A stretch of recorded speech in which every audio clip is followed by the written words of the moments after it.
Hello friends, എല്ലാവർക്കും മഹാലക്ഷ്മി സീരിയലിൻ്റെ ഇനി വരാനിരിക്കുന്ന എപ്പിസോഡിൻ്റെ റിവ്യൂയിലേക്ക് സ്വാഗതം.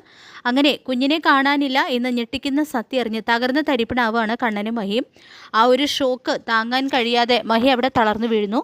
തുടർന്ന് കണ്ണൻ മഹിയെ സോഫയിലിരുത്തി മുഖത്ത് വെള്ളം തളിക്കുന്നുണ്ട്. അതോടുകൂടി മഹി കണ്ണു തുറക്കുന്നു. തുടർന്ന് മഹി ലേഖയുടെ അടുത്തേക്ക് ചെല്ലാണ്. കുഞ്ഞിനെ നോക്കാൻ വയ്യെങ്കിൽ എന്തിനാണ് ഈ കുഞ്ഞിനെ വേണമെന്ന് പറഞ്ഞ് നീ വാശി പിടിച്ചത്? നിന്റെ വിഷമം കണ്ടിട്ടാണ് നൂലുകെട്ട് കഴിഞ്ഞിട്ടും കുഞ്ഞിനെ ഞങ്ങൾ കൊണ്ടുപോകാതിരുന്നത്. നിങ്ങൾ 3 പേരും ഉണ്ടായിട്ടും കുഞ്ഞിനെ നോക്കാൻ കഴിഞ്ഞില്ലല്ലോ എന്ന് പറഞ്ഞുകൊണ്ട് ഏങ്ങലടിച്ച് കരയാണ് കേട്ടോ മഹി. പിന്നീട് കരുണയാണെങ്കിൽ ദുർഗയുടെയും മഞ്ജുവിൻ്റെയും കുഞ്ഞിനെ കാണാതുള്ള ആ ഒരു വിഷമം കണ്ട് മതിമറന്ന് സന്തോഷിക്കുന്നു. കുഞ്ഞിനെ കാണാതായതിന് പിന്നിൽ നിന്റെ അച്ഛനാണെന്നെങ്ങാനും അറിഞ്ഞു കഴിഞ്ഞാൽ പോലീസല്ല മാർക്കോയും ലോപ്പസും നിന്റെ അച്ഛനെ ചുട്ടുകളയുമെന്ന് പറയുന്നുണ്ട് മഞ്ജു. കണ്ണേട്ടൻ ഏതായാലും അച്ഛനെ ജയിലിലേക്ക് പറഞ്ഞു വിടും. അതുകൊണ്ട് മനഃപൂർവ്വം അച്ഛനും ജയിലിലേക്ക് പോകാനുള്ള മാർഗ്ഗമൊന്നും ഉണ്ടാക്കില്ല എന്ന് കരുണ പറയുന്നു. പിന്നീട് കരുണ ഉണ്ണിയുടെ അടുത്തെത്തി കാര്യങ്ങളെല്ലാം പറയുന്നുണ്ട്. എല്ലാം കഴിയട്ടെ, ഇനി ആ കുഞ്ഞ് തിരിച്ചു വന്നില്ലെങ്കിൽ നിന്റെ അച്ഛനെ ഞാൻ അംഗീകരിക്കാം എന്നെല്ലാം ഉണ്ണി പറയുമ്പോൾ, നിങ്ങളുടെ അംഗീകാരത്തിന് വേണ്ടിയൊന്നുമല്ല, എൻ്റെ സന്തോഷം കാണാൻ വേണ്ടിയിട്ടാണ് അച്ഛൻ ഇതൊക്കെ ചെയ്യുന്നതെന്ന് പറയുന്നുണ്ട് കരുണ. പിന്നീട് ആ ഭിക്ഷക്കാരനാണെങ്കിൽ കുഞ്ഞിനെ തൻ്റെ സഞ്ചിയിൽ കിടത്തിയിരിക്കുകയാണ്. തുടർന്ന് അയാൾ അവിടെ അടുത്തിരുന്ന് ഫുഡ് കഴിക്കുന്നു. പിന്നീട് അങ്ങനെ കുഞ്ഞിനെ അന്വേഷിച്ച് കണ്ണനും ഇറങ്ങുകയാണ്. അനന്തുവാണെങ്കിലും കുഞ്ഞിനെ എല്ലാ സ്ഥലങ്ങളിലും അന്വേഷിക്കുന്നുണ്ട്. തുടർന്ന് കണ്ണനും മാർക്കോയും അനന്തവും വഴിയിൽ വെച്ച് കണ്ടുമുട്ടുന്നു. നിന്നോട് കുഞ്ഞിനെ കാണാനില്ല എന്നുള്ള വിവരം പറയാനുള്ള ഒരു ശക്തി ഇല്ലാത്തതുകൊണ്ടാണ് കണ്ണ ഞാനും ലേഖയും നിൻ്റെ കോൾ എടുക്കാതിരുന്നത്. നീയും മഹിയും കുഞ്ഞിനെ ഞങ്ങളുടെ കയ്യിൽ വിശ്വസിച്ചേൽപ്പിച്ചിട്ട് ഞങ്ങളുടെ അശ്രദ്ധ കൊണ്ട് കുഞ്ഞിനെ കാണാതായി. നിന്നോട് എങ്ങനെ മാപ്പ് പറയും, നിന്നെ എന്ത് പറഞ്ഞ് ആശ്വസിപ്പിക്കുന്നത് ഞങ്ങൾക്കറിയില്ല എന്നെല്ലാം പറഞ്ഞുകൊണ്ട് കണ്ണന് മുന്നിൽ പൊട്ടിക്കരയാണ് കേട്ടോ അനന്തു. ആ ജോലിക്കാരിയെ വിശ്വസിക്കാൻ കഴിയില്ല കണ്ണൻ സാറേ. കുഞ്ഞിനെ കൊണ്ടുപോയത്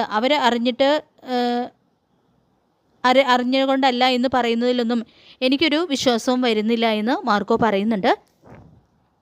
തുടർന്ന് പോലീസും അവരുടേതായ രീതിയിൽ അന്വേഷണം തുടങ്ങി കഴിഞ്ഞു എന്നും എവിടെയുണ്ടെങ്കിലും കുഞ്ഞിനെ അവർ കണ്ടെത്തി തരുമെന്നും മാർക്കോ പറയുന്നു. തുടർന്ന് അവർ 3 പേരും ഒരുമിച്ച് കുഞ്ഞിനെ അന്വേഷിച്ച് ഇറങ്ങാണ്. അപ്പോൾ ആ ഒരു സമയത്താണ് ഒരു ഭിക്ഷക്കാരൻ പാത്തും പതുങ്ങിയും പോകുന്നത് അവരുടെ ശ്രദ്ധയിൽപ്പെടുന്നത്. അപ്പോൾ അതിൽ നിന്ന് തന്നെ എന്തോ ഒരു പന്തികേടുണ്ടെന്ന് അവർക്ക് തോന്നുന്നു. ഉടനെ വണ്ടി നിർത്തി മാർക്കോയും അനന്തവും കണ്ണനും കൂടി അയാളുടെ അടുത്തേക്ക് ചെല്ലുന്നുണ്ട്. തുടർന്ന് അയാളുടെ സഞ്ചിയിൽ നിന്നും കുഞ്ഞിനെ തിരികെ കിട്ടുന്നു. അപ്പോൾ ഇതേ സമയത്ത് തന്നെ SIയും അവിടേക്ക് വരുന്നുണ്ട്. അപ്പോൾ ഇവനെ പിടിച്ച് അകത്തേക്കാൻ SI പോലീസുകാരോട് പറയുന്നു. ശേഷം വിശദമായിട്ടുള്ള ചോദ്യം ചെയ്യലിൽ അയാൾക്ക് കുഞ്ഞിനെ റോഡരികിൽ നിന്നും ഉപേക്ഷിച്ച നിലയിൽ കണ്ടതാണെന്നും അങ്ങനെ അയാൾ കുഞ്ഞിനെ എടുത്തതാണെന്നുള്ള കാര്യങ്ങളെല്ലാം അയാൾ SIയോട് തുറന്ന് പറയുന്നുണ്ട്. തുടർന്ന് ആ ഭാഗത്തെ CCTV ദൃശ്യങ്ങളെല്ലാം ചെക്ക് ചെയ്യുമ്പോഴാണ് ഒട്ടുപാല ദിനേശൻ എന്ന ഗുണ്ട കാറിൽ വന്ന് കുഞ്ഞിനെ അവിടെ ഉപേക്ഷിച്ച് കളയുന്ന ആ ഒരു ദൃശ്യങ്ങളെല്ലാം CCTVയിലൂടെ കാണുന്നത്. അപ്പോൾ അയാൾ സ്റ്റേറ്റ് വിടുന്നതിന് മുൻപ് തന്നെ അയാളെ കൈയോടെ പിടികൂടുന്നുണ്ട് കേട്ടോ SIയും. അങ്ങനെ ഒട്ടുപാല ദിനേശിനെ കൈയോടെ പിടികൂടി സ്റ്റേഷനിലേക്ക് കൊണ്ടുവരുന്നു. തുടർന്ന് അയാളെ ലോക്കപ്പിലിട്ട് നന്നായിട്ട് തന്നെ മർദ്ദിക്കുന്നുണ്ട് കേട്ടോ SI. ശേഷം പ്രതാപനാണ് കുഞ്ഞിനെ ആ വീട്ടിൽ നിന്നും എടുത്ത് എവിടെയെങ്കിലും കൊണ്ടുപോയി കളയാനായിട്ട് അയാളെ ഏൽപ്പിച്ചതെന്നും അതിനു വേണ്ടിയിട്ട് അയാൾക്ക് എല്ലാ സഹായങ്ങളും ചെയ്തു കൊടുത്തത് ആ വീട്ടിലെ ജോലിക്കാരിയാണെന്നുള്ള സത്യവും അയാൾ തുറന്നു പറയുന്നു.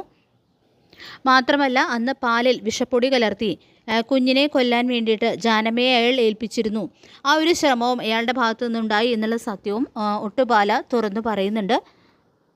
അങ്ങനെ ഒട്ടുപാലയുടെ മൊഴിയുടെ അടിസ്ഥാനത്തിൽ തെളിവ് സഹിതം പ്രതാപനെ അറസ്റ്റ് ചെയ്യാനായിട്ട് തുടങ്ങുകയാണ് കേട്ടോ SI. പക്ഷേ ജാനമ്മയിൽ നിന്നും ഇങ്ങനൊരു കൊടും ചതി ഉണ്ടാകുമെന്ന് കണ്ണൻ ഒരിക്കൽ പോലും പ്രതീക്ഷിച്ചതല്ല. കാരണം അവരെ അത്രത്തോളം വിശ്വസിച്ചാണ് കണ്ണൻ കുഞ്ഞിനെ നോക്കാനായിട്ട് ഏൽപ്പിച്ചത്. അങ്ങനെ തിരികെ കുഞ്ഞിനെയും കൊണ്ടെത്തുന്നത് ജാനമ്മയാണെങ്കിൽ കണ്ണൻ്റെയും മഹിയുടെയും കാൽക്കൽ വീണ് പൊട്ടിക്കരഞ്ഞുകൊണ്ട് മാപ്പ് ചോദിക്കുന്നുണ്ട്.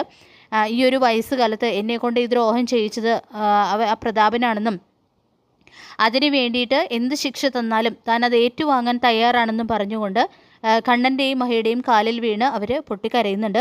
പിന്നീട് മാർക്കോ SIയോട് പറയുന്നുണ്ട്, ഒരു പൊടിക്കുഞ്ഞിനോട് പോലും ഇങ്ങനെ ഒരു ദ്രോഹം ചെയ്യാൻ ശ്രമിച്ച അയാളെ അറസ്റ്റ് ചെയ്ത് ലോക്കപ്പിൽ ഇടുന്നതിന് മുൻപ് കുറച്ച് സമയം ഞങ്ങൾക്കായിട്ട് വിട്ടുതരണം സാറേ എന്ന് മാർക്കോ പറയുന്നു.